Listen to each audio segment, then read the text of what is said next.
గోపాలన్న అడ్డము గోపాలన్న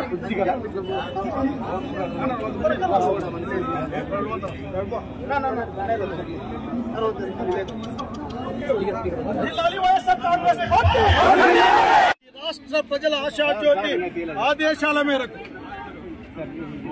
మెడికల్ కాలేజీలు గవర్నమెంటే నడపాలి అని డిమాండ్ చేస్తూ చంద్రబాబు నాయుడు యొక్క ప్రజలకు ద్రోహం చేసే బుద్ధిని ఎండగడుతూ ప్రజల ఆస్తుల్ని అమ్ముకోవడం ఆపేయాలి, లీజుకి ఇవ్వడం ఆపేయాలని డిమాండ్ చేస్తూ ఈ రోజున వైఎస్ఆర్ కార్యకర్తలు కుటుంబ సభ్యులు రోడ్డు మీద ఉన్నారు జగనన్న మాట కోసం.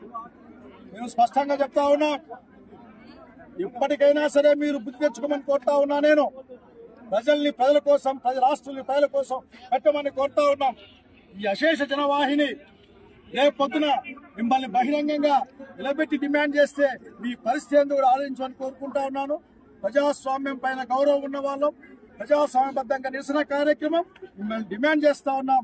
జగన్ మోహన్ రెడ్డి గారు చెప్పినట్లు ప్రభుత్వ మెడికల్ కాలేజీల్ని గవర్నమెంట్ నడపాలని డిమాండ్ చేస్తా ఉన్నాం. జై జగన్.